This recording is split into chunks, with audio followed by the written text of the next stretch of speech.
Anda kembali bersama kami pemirsa di Newsline. Bu Dwi, tadi kita sudah bahas bagaimana secara teknis masalah penghitungan pajak natura terkait dengan adanya batasan. Nah, tapi sebetulnya dasar untuk penghitungan pajak natura itu seperti apa sih, Bu?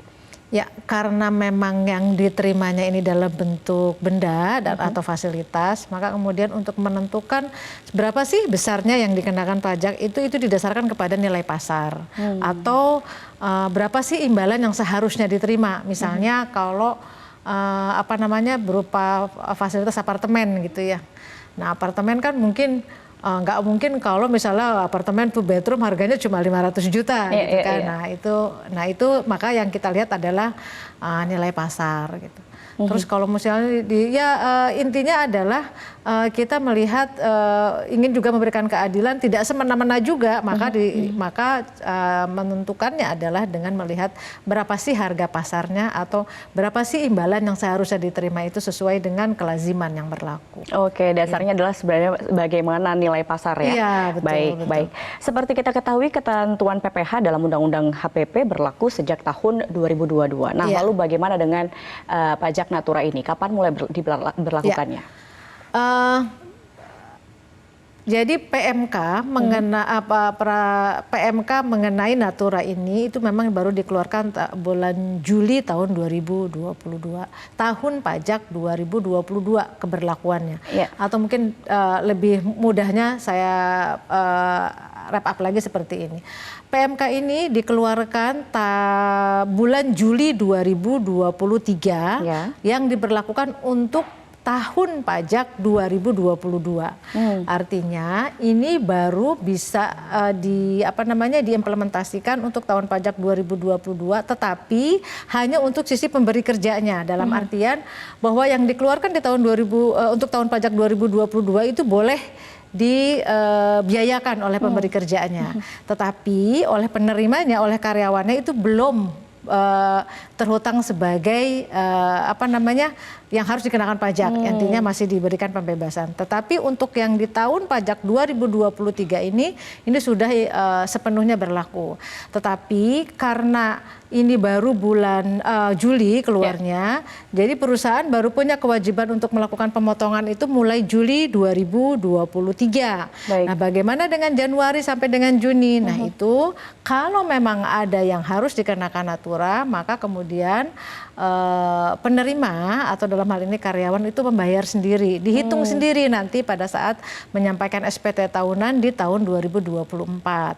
Artinya akan ada perubahan dalam skema pelaporan SPT tahun 2024 dengan adanya pemberlakuan dan perubahan yang terjadi. Sebetulnya kalau skema pelaporan tidak, tetap saja pakai e-filing gitu ya untuk orang pribadi untuk lebih mudahnya. Tetapi mungkin penghitungannya itu akan menjadi bertambah kalau DPP-nya ya, maksudnya penghasilan kena pajaknya akan bertambah kalau memang karyawan yang bersangkutan itu menerima imbalan dalam bentuk natura atau fasilitas tadi. Gitu. Nah, itu yang mungkin akan menambah jumlah pajak yang harus dibayar. Tetapi kalau tidak ya tidak ada gitu. Kalau skema pelaporannya masih sama dengan itu. Baik, artinya masih kalau untuk di tahun 2023 pelaporan 2024 ada sebagian yang sebelum bulan Juli itu dihitung secara mandiri. Iya, secara mandiri. Baik. Nah, nanti kedepannya akan seperti apa untuk pelaporannya dan perhitungannya? Itu nanti akan oleh pemberi kerja, akan langsung diperhitungkan kepada unsur gaji yang diterima setiap bulan oleh karyawannya, nanti dihitungnya oleh pemberi kerjanya, oleh perusahaannya. Oke, baik. Ada pesan-pesan dari Ibu untuk masyarakat terkait mulai berlakunya pajak natura ini? Silahkan. Mungkin yang ingin saya sampaikan adalah bahwa masyarakat tidak perlu khawatir, teman-teman tidak perlu khawatir, sekali lagi bahwa pengenaan pajak natura ini memang lebih untuk mencerminkan keadilan antara karyawan yang memang memiliki penghasilan yang tinggi dengan yang menengah ke bawah. Dan sebenarnya ini lebih ditujukan kepada pemerintah ingin mendorong kepada para pelaku usaha atau pemberi kerja lebih banyak memberikan fasilitas kepada para karyawannya. Karena apa? Karena itu tadi bahwa semua pengeluaran yang ditujukan untuk pemberian natura atau fasilitas itu sekarang boleh dibiayakan, yang tadinya tidak boleh dibiayakan. Nah, sehingga dengan ini diharapkan ini lebih memberikan insentif atau lebih mendorong perusahaan perusahaan untuk memberikan fasilitas, memberikan insentif-insentif untuk karyawannya.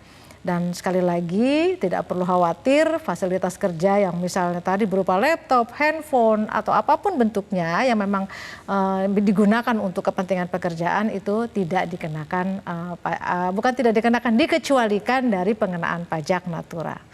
Nah itu mungkin yang bisa saya sampaikan, jadi mudah-mudahan ini bisa lebih memberikan penjelasan ya kepada para karyawan atau pada masyarakat pada umumnya. Baik, terima kasih Ibu Dwi Astuti, Direktur Penyuluhan Pelayanan dan Hubungan Masyarakat, Direktorat Jenderal Pajak Kementerian Keuangan sudah bergabung bersama kami di Metro TV. Terima kasih. Baik, dan pemirsa dengan selesainya perbincangan kami kali ini, telah selesai sudah Newsline kali ini pemirsa, saya Gadis Bianca mengucapkan terima kasih atas kebersamaan Anda. Saya pamit undur diri, selamat siang, sampai jumpa. Jelajahi cara baru mendapatkan informasi. Download Metro TV Extend sekarang.